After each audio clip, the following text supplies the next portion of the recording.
We have already begun our day with prayer, but it does seem appropriate, given today's topic, that we spend a moment in silence, asking that God would be with all of those who have lost their lives in this tragedy, this tragic war, as well as their families. So let's spend just a moment of silence lifting up all of those who have died violently as a result of this war.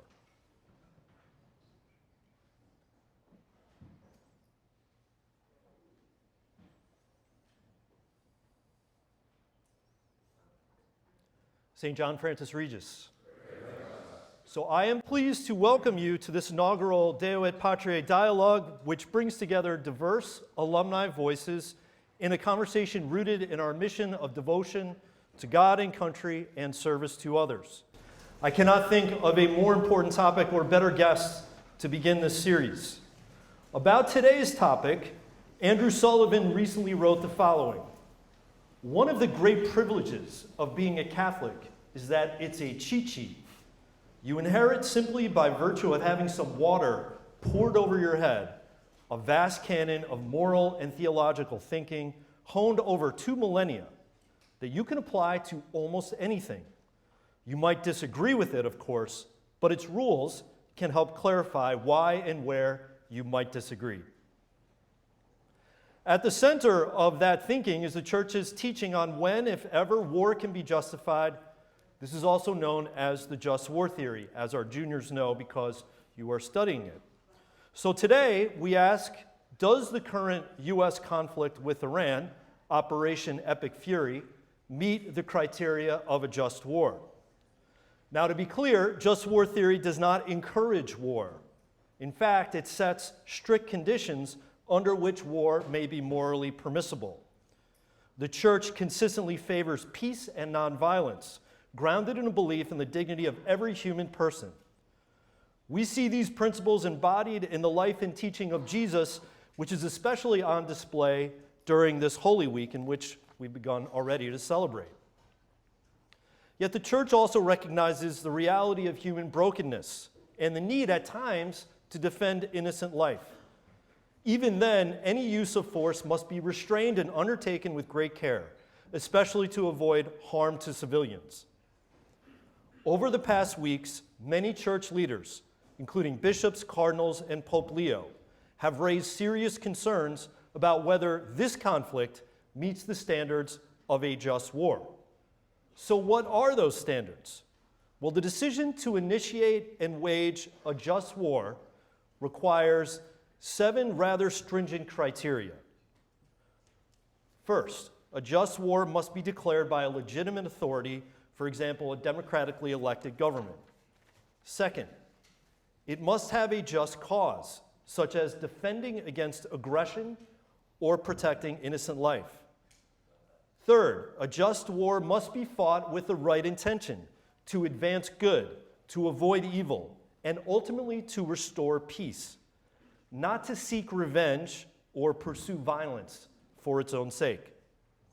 Fourth, a just war must be a last resort after all other options have been exhausted. And here some include whether the enemy presents an imminent threat. Fifth, there must be a reasonable chance of success so that lives are not lost in a futile cause. Sixth, there must be what's called discrimination. In other words, civilians should not be directly targeted or intentionally attacked. Seventh, there must be proportion. That is, there must be a balance between the good achieved versus the harm done. That's all well and good. But as we know, war is not simply an abstract debate. War carries real human consequences. It affects the vulnerable most of all. In this war, thousands have been killed, 230 are children. Families have been displaced, entire communities have been disrupted. This war has placed young Americans around your age in a volunteer army in harm's way. You may even know some among your relatives or neighbors. And yet, we have to acknowledge that we also face serious threats threats from a repressive regime which violates human rights, murders thousands of its own people, pursues nuclear weapons, and destabilizes regions. So these tensions make moral clarity both more difficult and more necessary. To help us think through these questions, we are joined by two distinguished Regis alumni. Father Gerry Murray, class of 1976, is a Catholic priest, canon lawyer, and a respected commentator on moral and social issues. He also served as a chaplain in the U.S. Naval Reserves. Father Murray has argued that the Iran conflict can be justified under just war theory criteria. Mr. Phil Klay, class of 2001, is a Marine Corps veteran and a National Book Award winning author whose work explores the moral realities of war. He also teaches writing at Fairfield University. Mr. Klay has argued that this conflict fails to meet just war criteria. Together, they bring experience, moral insight, and thoughtful disagreement on this important topic. Mr. D. McKelly will moderate today's dialogue. His work in education, debate, and international engagement, especially in the Middle East, has long been dedicated to fostering meaningful conversation across differences. Please join me in welcoming Mr. D. McKelly, Father Murray, and Mr. Klay.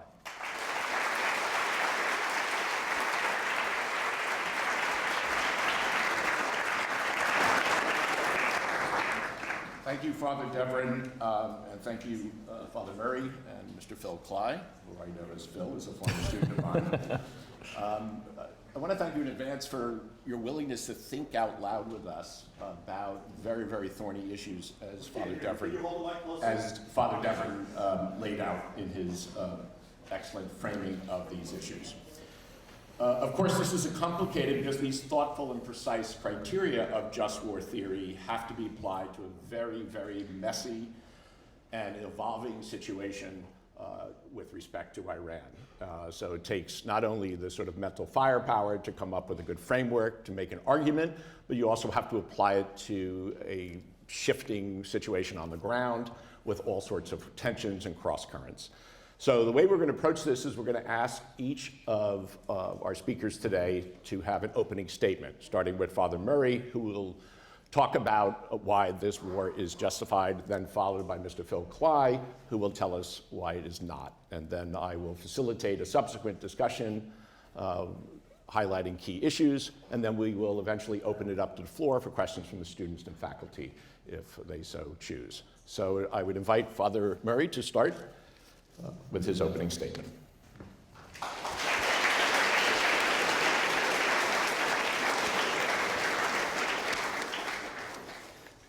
Thank you, Father Deverin. Thank you, Mr. McKelly, for your information. It's a real pleasure for me to be here. This is my 50th anniversary year since graduation from Regis. So I'm very pleased to be back. I'll be back in May for our Mass and dinner. We've been given 3 minutes for an opening statement. I will try to observe that. The question that I will address is the just war criteria met for entry into the war? There is a separate question about the conduct of the war, but if that comes up in the discussion, we can talk about that. But rather, I talk about the U.S. commencement of hostilities against Iran along with the Israeli government. The Catechism of the Catholic Church, issued by St. John Paul II, says the following: all citizens and all governments are obliged to work for the avoidance of war. However, as long as the danger of war persists, and there is no international authority with the necessary competence and power, governments cannot be denied the right to lawful self-defense once all peace efforts have failed. Now, Father Deverin summarized very well the criteria for entrance into the war. I'll just highlight what the Catechism says in the next paragraph. The strict conditions for legitimate defense by military force require rigorous consideration. The gravity of such decisions makes it subject to rigorous conditions of moral legitimacy. And at one and the same time, number one, the damage inflicted by the aggressor on the nation or community of nations must be lasting, grave, and certain. Two, All other means of putting an end to it must have been shown to be impractical or ineffective. There must be serious prospects of success. Third, there must be Fourth, the use of arms must not produce evils and disorders graver than the evil to be eliminated. The power of modern means of destruction weighs heavily in evaluating this condition. So my contention is that the war is justified primarily because of the threat that Iran possesses through its development of a nuclear weapons program, which is very advanced. And I will quote now from New York Post, March 3rd. Iranian officials told their U.S. counterparts during crunch talks last month that the Islamic Republic possessed enough enriched fuel to build 11 nuclear bombs. President Trump's special envoy, that's Steve Witkoff, claimed Monday night. Quote from Witkoff, "Both the Iranian negotiators have said to us directly, with no shame, that they controlled 460 kilograms of 60% enriched uranium."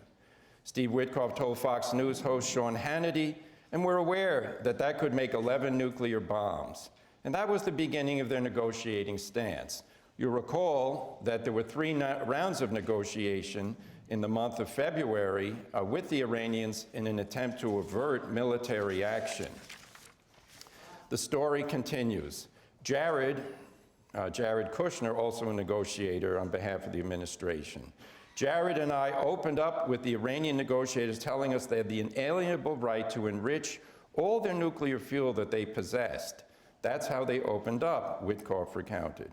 We, of course, responded that the president feels we have the inalienable right to stop you dead in your tracks, he continued. They then went on to say that beyond the inalienable right to enrich, that was going to be their starting point. And Jared and I just sort of looked at ourselves flummoxed and said, well, we're really in for it now. Now just recall that the Iranians have maintained for decades that they were not developing nuclear weapons or the material necessary for them. They were lying. And the UN and International Atomic Energy Agency have always wanted more access and more verifiability, which the Iranians have denied. And then I'll quote again from the New York Post story. The special envoy expanded on those remarks Monday. Quote, "I know this. They have 10,000 roughly kilograms of fissionable material.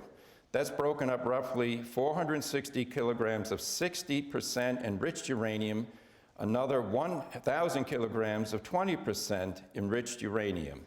They manufacture their own centrifuges to enrich this material, so there's almost nothing stopping them. They have an endless supply of it." I'll quote again from the story. This is Witkoff. "The 60% material, Sean, can be brought to 90%. That's weapons grade in roughly 1 week, maybe 10 days at the outside. The 20% can be brought to weapons grade inside of 3 to 4 weeks." And then my final quote from Witkoff, "They were proud of it. They were proud that they had evaded all sorts of oversight protocols to get to a place where they could deliver 11 nuclear bombs." So my essential contention is that an Iranian government, which has a demonstrated history of hostility to the United States and Israel, including repeated attacks over 4 decades, is a serious, present, and imminent danger to the United States and her allies, and therefore this conflict was entered into justly.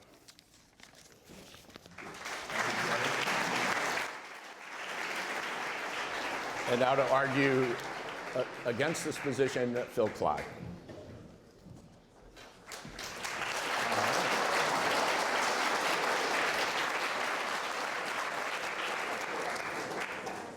Thank you so much for having me, and thank you for being up for debate. I think there's not enough of this. It's thrilling and also a little terrifying to be back at Regis. You know, like I was telling Coach, I do national media all the time, but like a Regis crowd who's been studying just war is actually quite terrifying.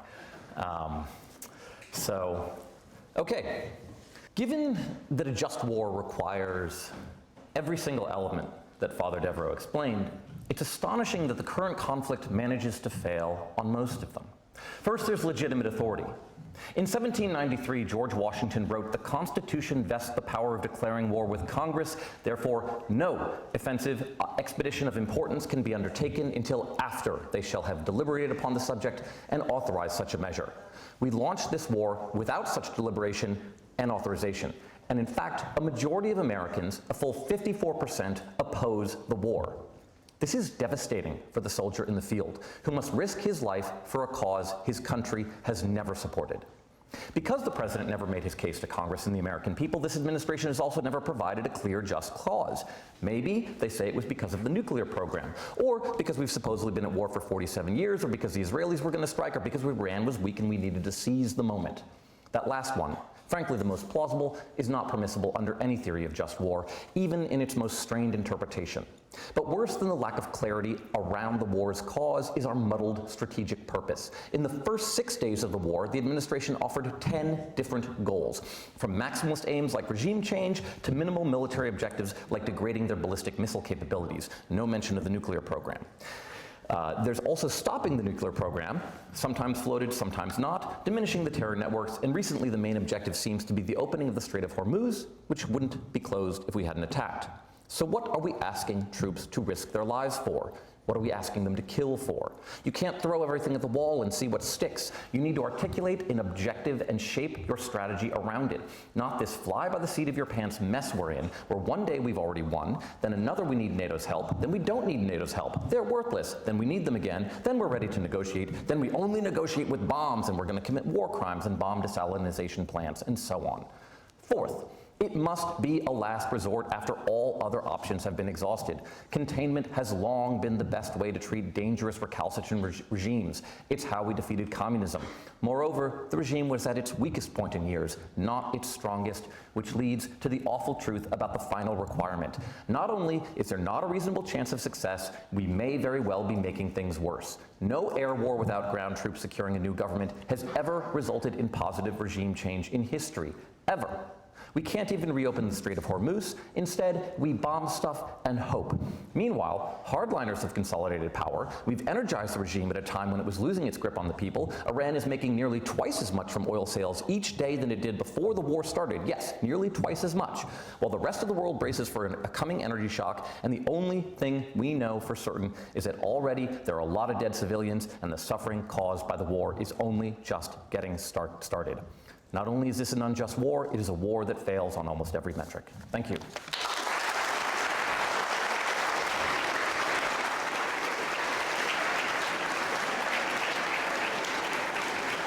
Thank you, Father Murray and Mr. Klay, for framing the initial cases here. I want to start with the question of legitimate authority, and there's sort of like two competing notions on this. Clearly, Congress has the constitutional responsibility to declare war, and clearly the President of the United States, as Commander-in-Chief, has prerogatives that allow him to respond to threats of national security. So can you speak to that tension? Part of your case that you just made, Phil, was there was no vetting of this war in a public way. Father Murray, you placed great faith in Steve Witkoff and Jared Kushner as interlocutors and representatives of the United States.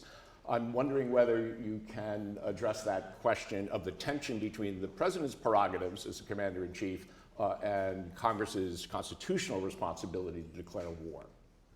Sure. Yeah, I mean, look, this is a war of choice, okay?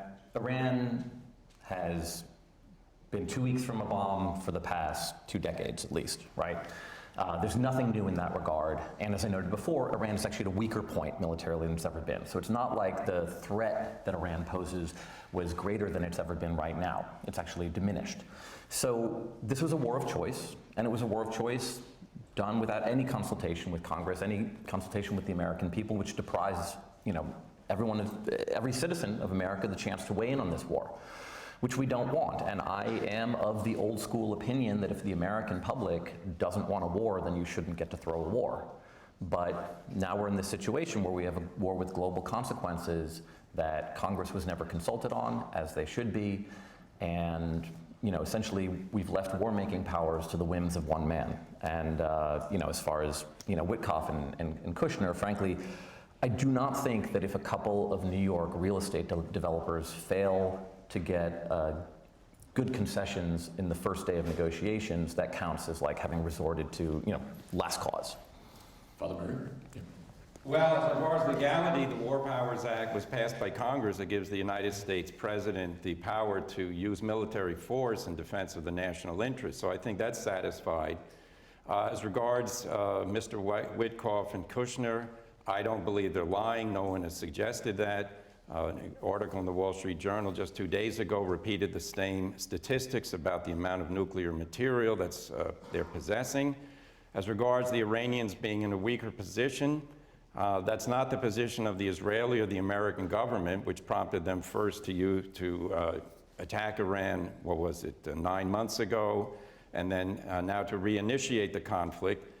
The conflict was brought to us by Iran, and to say that we've always been at war with them over 4 decades or more is an accurate statement, I believe, because they've attacked us, they've killed American citizens and military personnel, they've harmed American interests, and they've called for the destruction of the state of Israel, which is our ally, and we have alliances that require us to help them. So I think this war is justified, legally speaking, and the American people, you can look at different polls.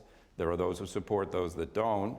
But when the period of 60 days is over, then Congress gets to debate whether to continue on the War Powers Act, supporting or denying to the president funding and support. Then we'll see what happens. Let's broaden the lens to the historical context, and this speaks in part to the question of a legitimate authority, but it really has to do with the moral standing of the United States. And it's really a very specific historical context. In light of the United States' participation, along with the British, in the overthrowing of the democratically elected Prime Minister Mossadegh, who was threatening to nationalize the oil industry, which was not serving his people, and then installing the Shah and supporting his repressive regime for so long, triggering in part the heinous theocracy of Ayatollah Khomeini and the baleful reign of the Revolutionary Guard, does the United States have the moral standing to weigh in on this? Or to what degree is the salience of that more complicated history? Yes, have. So in other words, you talk about the 47 years that they've been a threat, but it's more complicated than that as such. And I was wondering if, what your views on that. Because there's a tremendous amount of anger, even for people who don't believe in the theocracy there, who believe in a nationalistic Iran because of the complicated history with the United States. Well, I mean, this is one of the problems, right? So the regime and regime propaganda had been increasingly falling on deaf ears with the Iranian people. Now, I do think that if you have a large-scale suffering, the bombing of universities, as has been happening, dropping 2,000-pound bombs inside urban areas, as we've seen, significant numbers of Iranian civilian dead.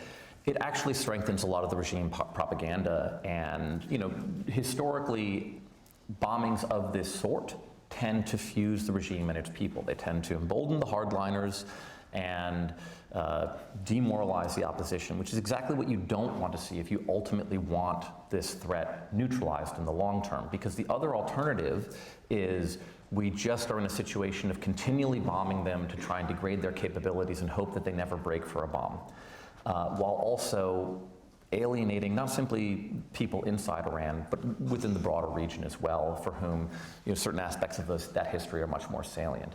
And so I think ultimately you likely in the long term increase the threats and strengthen the propaganda of our enemies. I think the people of Iran were alienated by their government well before the United States commenced hostilities. And that goes back to so-called elections held over the last 30 years, which are controlled by the Supreme Leader and the Supreme Council. It goes back to the fact that Iran was rather westernized and liberalized as regards the position of women, education for women and the like. And the Iranians, their morality police have killed people and arrested them. The most provocative thing, of course, to the people was when the Iranian government, which is financing terrorism throughout the world, didn't have enough money to allow people to live at a decent level, and shortages of everything from fuel and food. When the people took to the streets, the Iranian security apparatus killed, according to reliable reports, between 30 and 40,000 people. I think Madison Square Garden seats maybe 15,000. So it would be the equivalent of having 2 full basketball game crowds lined up and shot, one after the other, because it took place pretty quickly. So that would make a big impact on us if it happened. It made a huge impact on them. The reaction of the Iranian immigrant community, really exile community, has been all in favor of this. There's very little support. And then we can't forget about Hamas and Hezbollah, because they are proxies who have attacked Israel, attacked the United States. Hamas is neutralized, but Hezbollah is still attacking Israel and the United States. So for me, antagonism against the United States is at a minimum. I think there's hope, and I would say the goal of the Israeli and American government, that the people would rise up against their own government, is noble but somewhat naive, because an unarmed populace has already experienced mass slaughter, is not going to say, Uncle Sam's never going to do this. No, they're saying, we'll wait till Uncle Sam does it for us.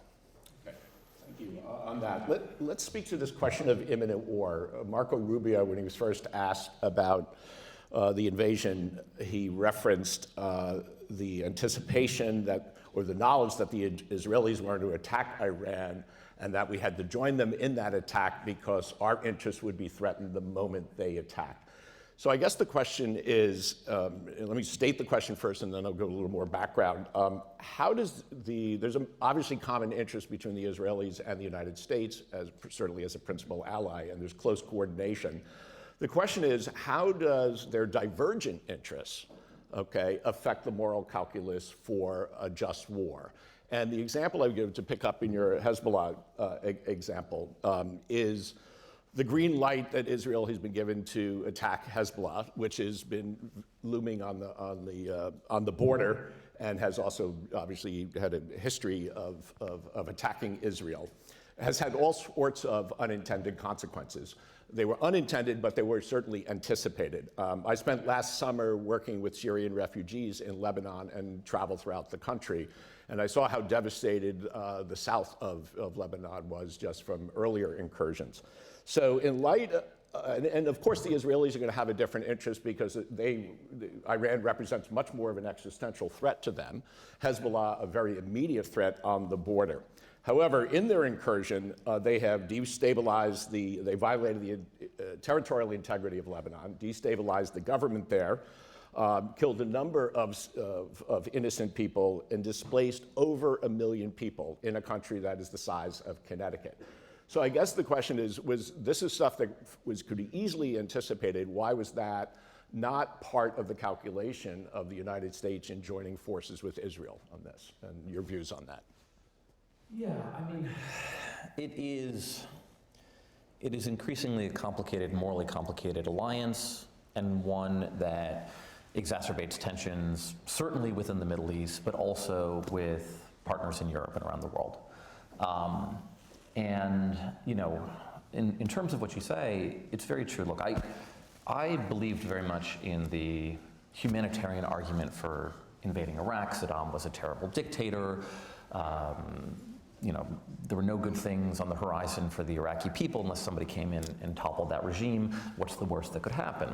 And the worst that could happen was metastasizing terror groups, destabilization of the region, mass refugee flows, genocide, slavery, a host of unimaginable evils. When you roll the iron dice of war, there is really no bottom to how bad it can get.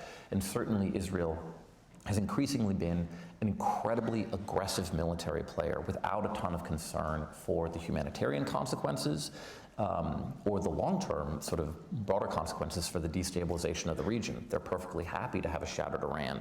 That may very well be, devastating in terms of what may come afterwards. Sure, no, it's a good question, because obviously each nation has its own national interest, but I think they coincide largely in this war, because Iran was a common enemy. To address a few points, Lebanon itself is under siege from Hezbollah. The Lebanese government controls a shadow military. They do not exercise control over the borders or over the activities of private armies. Why is there so much weaponry being used by Hezbollah? Because it was delivered to them from Iran. How did it get there?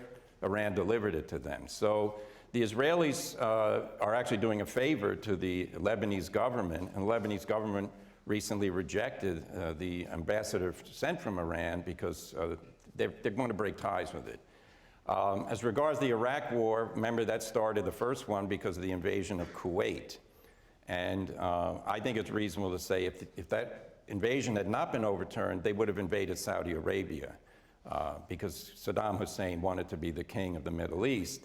If they invaded successfully Saudi Arabia, then we would have a completely different situation in the Middle East. What we have now is large support for the Israeli and American action by the Saudi king, by the Gulf states. So I maintain that, yes, there is always a regrettable, foreseeable, even bad effects that come from a just war, but that has to be weighed against what would have happened if we did nothing. Okay, just as a follow-up on, I agree that the Lebanese government, and this has been its task, first of all, they have an agreement with Israel to sort of rein in Hezbollah. Hezbollah is definitely a threat to the monopoly of power. Iran is the source of the weaponry for that. Israel went a long way in incapacitating Hezbollah. I guess the question is, the Lebanese government right now believes that Israel has gone too far. And I think the Americans are troubled by how far the Israelis have gone. Remember, this is a far right-wing government, and Netanyahu, is an ethno-nationalist government, very aggressive attack, one that's actually resisted by a pretty significant portion of the Israeli population. It's also given cover to increasing settler violence on the West Bank. Which is another one of the unintended consequences of this. And I'm wondering if you kind of speak to that. And then, of course, the total abdication with respect to the rebuilding of Gaza at this point. Hamas is still in control. We would like, and the agreement with the Israelis and the Americans on that is that they would be disarmed as well. And I guess that this is a lot to put on one plate. And we have to, as you say, choose wisely among all the competing concerns there. If you guys could speak to that. Because of the extent to which we're a backer of Israel and a military supplier for Israel, we do have a moral responsibility for the actions that Israel takes, right? I mean, the 2,000-pound bombs, just to move back to Iran specifically, that they're dropping in Tehran, are probably supplied by us. So, and even if we forgive ourselves, the broader world might not look so kindly upon us. And there is the immediate sort of military objectives. And I think one of the things that we've had to relearn time and time again in our history is that what is often determinative is the second and third order consequences of violence upon populations. And there are far too many reasons right now to think that those long-term consequences will be morally disastrous and bad for U.S. interests. Well, I agree that we have to think of possible scenarios resulting from an American victory in Iran. I happen to think they would be positive. I think the Iranian people would be happy to be liberated from the mullahs. If the mullahs were secure in their position, they wouldn't have controlled so-called elections. I don't think there will be missed. The Iranian Revolutionary Guard is a violent terrorist organization, and they've tried to kill people in this country, in France, and elsewhere. So to rid the country of that is a good thing. Hezbollah essentially can't negotiate with them because they will rearm if the Iranian government reemerges as an arms supplier, and they'll continue to attack Israel. The Israeli government is united in the pursuit of this war as they were in the pursuit of the Gaza war, even though, as you say, Netanyahu is a right-wing figure who's opposed by the left-wing political people in Israel. But that's just the way it is. Remember, Franklin Roosevelt in the Second World War invited Republicans into his cabinet and, to control the military. I'll go back to one thing that was said earlier, that regime change never produces good and a good end. I don't know if Phil. Air war without commitment of ground troops has never produced a positive regime change in history. That I can agree with, because of course you cannot control territory if you're not in actual possession of the things that make for control, the police, the media, the public works, and all that. So I agree. Nothing would make me happier than for the Iranian regime to fall. It is an evil regime. I'm an Iraq war veteran. They killed a lot of Americans in Iraq. They've slaughtered their own people. They are an exporter of terror in the region. They are awful. But just because I don't like brain tumors doesn't mean that if you show up with a kitchen knife and a rusty spoon, I'll say go at it. Well, you really think that's what the American military has? They're a little more sophisticated, of course, we both know that. The political leadership, not so much. Well, and I put it this way, I'm not here to defend the administration's particular choices to the conduct of the war. My main interest is to talk about whether getting into it is just. Now, I will critique if I think it's unjust, and so far I've been impressed that the restraint, my feeling is that Catholic social teaching about the dignity of a human being and the inviolability of non-combatants is very well observed by the United States government now, much better than it was in the Second World War and in Korea and in Vietnam. So I think we made progress in that area. But that's subject to refutation. Let me circle back to your distinction in your opening statement about justifying the entry of the war. Can both of you comment on the conduct of the war? What troubles you the most about the actual conduct of the war? Because the devil's in the details in terms of that, and to what degree was that anticipated by the planners for the war? And does this speak to the lack of planning, perhaps, on the part of the Trump administration? But the actual conduct of the war does matter, because as you said, I think of Christopher Hedges talking about no matter what war conflict that exists in the world, there comes a point where the tortured skein of who's right and who's wrong gets swallowed up by just the horror of the war itself. Yep. I was a Navy chaplain, so I saw the U.S. military. Wasn't in combat, but the movement of supplies and troops into a staging area was not properly done in this war. The Navy is well staged, and naval aviation is doing its job. We have, Air Force elements that were well staged because we have bases in the area. But the idea is that you wait until 2 or 3 weeks into the war before sending over MEWs, the Marine combat elements. Now we're sending in the paratroopers. I have to say, I respect the President of the United States, but as an observer of his actions, I think he should have done all of that first. And perhaps I would have forced the Iranians to be more conscious of our presence. But I also have great confidence in the U.S. military that once they are staged, they can conduct operations efficiently.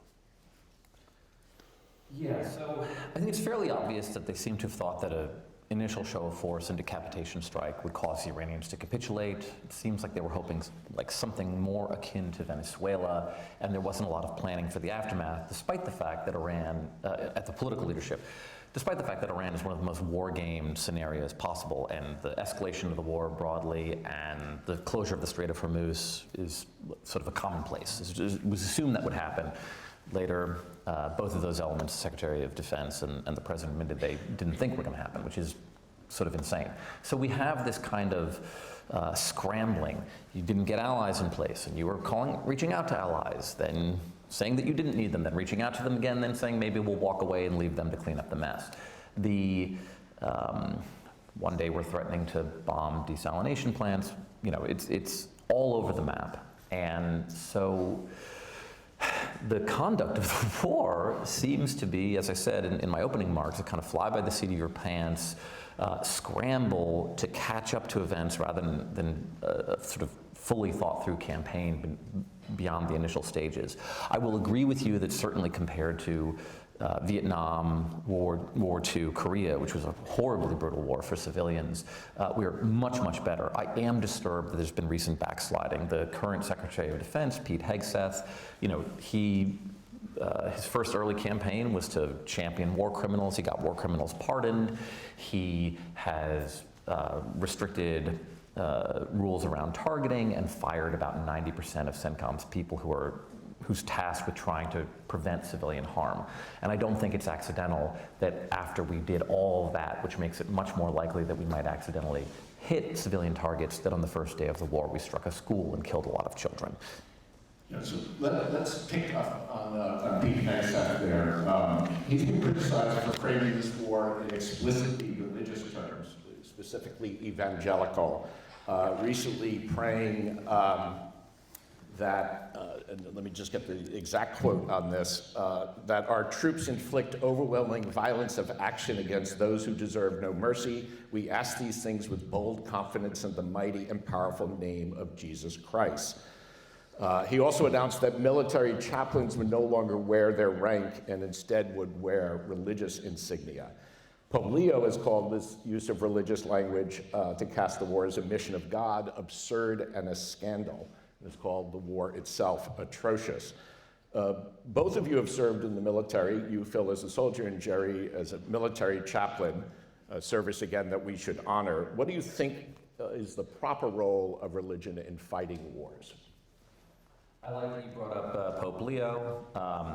First American Pope is on my side, so if you believe in America and baseball and God, you know, it's clear. I find it genuinely horrifying. You know, like Thomas Jefferson had that Bible where he took out all the miracles. I think Pete Hegseth has a Bible where he took out every mention of peace. It does seem to be a very bellicose and aggressive version of Christianity that does not come at these things with the degree of moral seriousness and humility that is required for any just leader. If you look at how American leaders throughout history, from Abraham Lincoln, you know, George Washington, Abraham Lincoln, FDR, have talked about and invoked religion around war, it is night and day, the difference. And I think that it speaks to the lack of seriousness and frankly, the bloodthirstiness of the people in charge.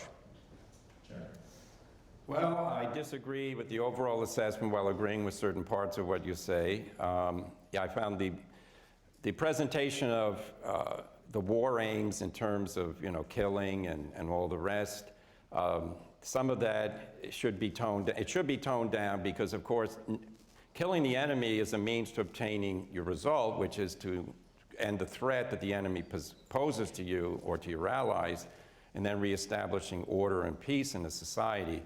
I think the honor that the President and the Secretary gave to the deceased, the victims, the American military victims of the attacks in Saudi Arabia and the like, very fitting.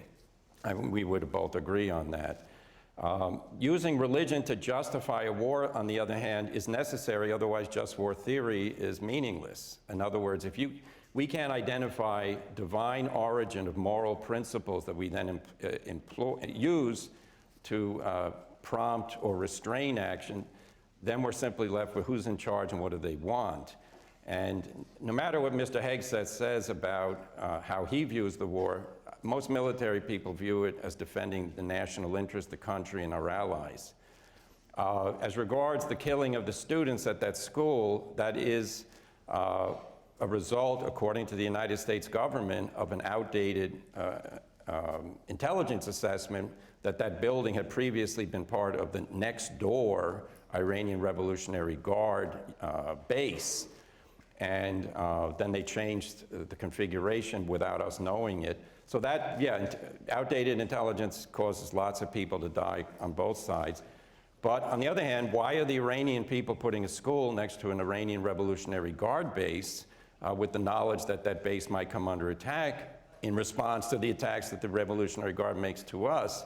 And we've seen this constantly in Hezbollah and Hamas operating with Iran, that they fire from midst of civilian population, buildings and the like. They use hospitals for the storage of weapons in Gaza. That's not a false claim. That's been verified. It's very sad, and a Lebanese Catholic priest was killed in southern Lebanon.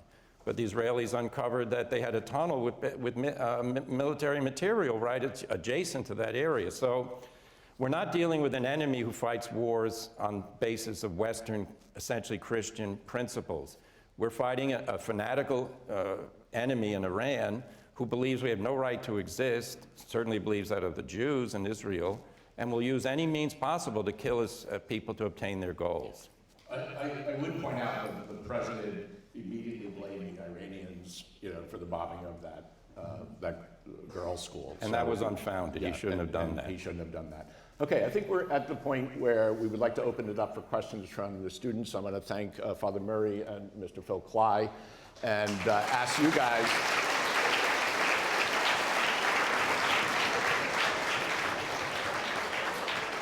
So Mr. Mariano is well situated there in the middle, and if you have a question, just raise your hand, and he will hand you the mic. Please, before you ask your question, just identify yourself and your year at Regis.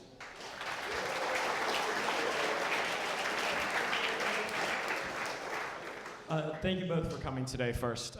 So my name is Aiden. I'm a junior, and I just want to ask about something that you guys just talked about.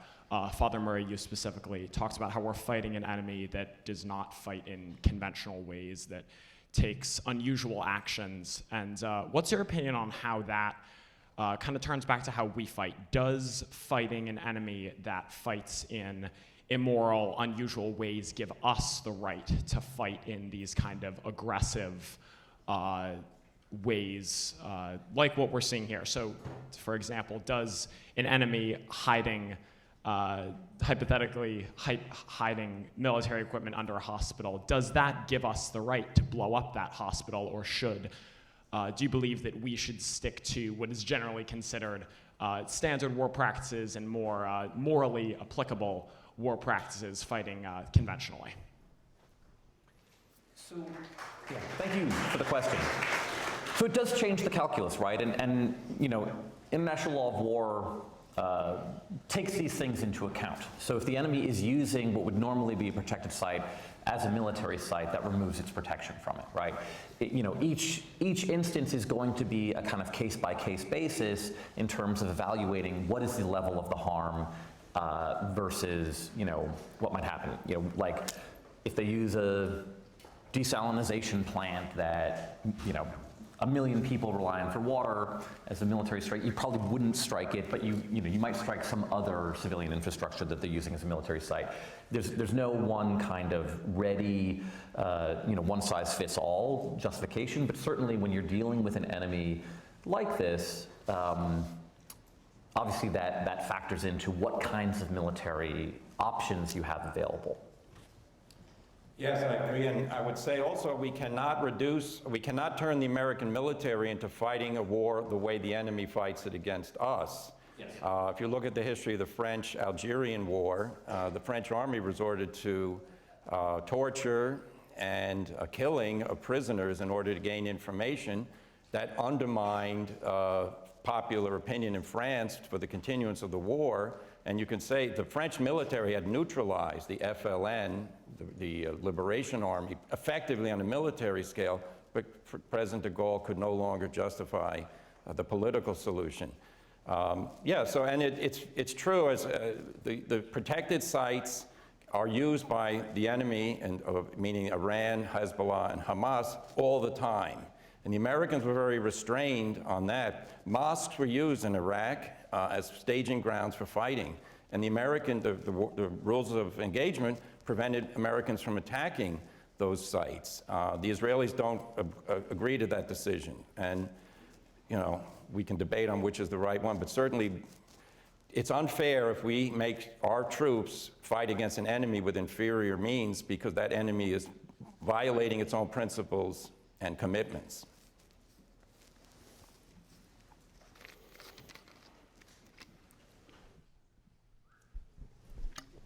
I'm Grayson, I'm a sophomore. Obviously in the lead up to the Iranian war, there was, and has been from high members of the administration and wide populace in the United States, Islamophobia and racism in parts of this. I can point to multiple True Social posts in the years leading up to this war. I can point to numbers and polls done on Islamophobia in the US. It was at an all-time high directly before this war. Even if Islamophobia was not an actual metric in the starting of this war, do you believe that this racism or religious differences, specifically I'll point to the Secretary Hegseth thing you gave about the glory of God and specifically Jesus Christ, putting that against an Islam country. How do you think that factors into the moral high ground that the U.S. attempts to hold in this war?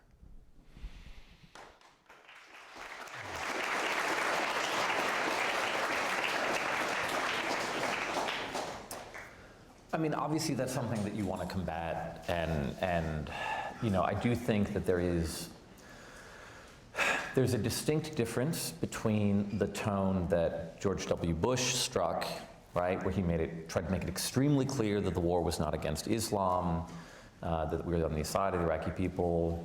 I actually think that those moves, believe me, plenty of criticisms of the Bush administration, but I think that was very good and important, right? And any war tends to spark certain types of ugly nativist passions. And by the way, it's not just Islamophobia, you've also seen a rise of anti-Semitism, right? And you know, Marco Rubio's comment about, you know, us needing to attack because Israel was going to attack has been seized on by every anti-Semite influencer, right, in the world. And so I think that you do see always with wars those kind of ugly passions, and that's why you really do want strong, clear moral rhetoric from those in positions of moral authority, and we simply don't have that, and that is a problem. Yeah, I don't think this is a war against the Iranian people or against the faith of the Iranian people. It's against the fanatical, tyrannical government, which uses its version of Islam to justify constantly attacking the United States and Israel. I'm disgusted by anti-Semitism in this country, both left and right, being used to attack this as America doing the bidding of Israel. That is a very bad way of acting. One Holocaust in our lifetime is enough.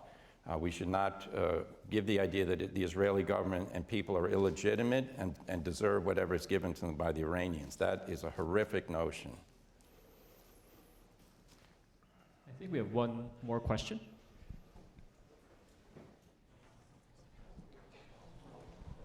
Hello, my name is Paul. I'm a sophomore. And in 10 words or less, can you express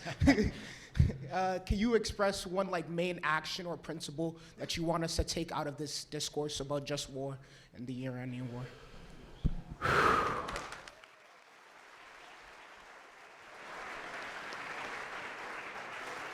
Paul, we'll give them 20 words.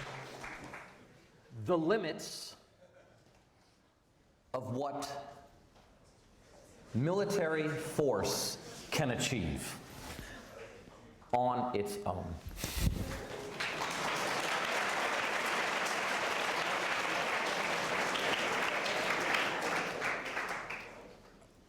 Reestablish peace and order in the Middle East by the defeat of the enemies of liberty and peace in the Middle East.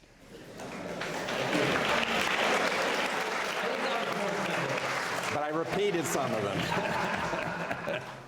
Guys, we'll be sending you in an email tomorrow a list of books if you're interested in reading over, doing a deeper dive in this area, okay? You have 10 days off for Easter, so get ready. Thank you. I just give it up for our guests. Thank you.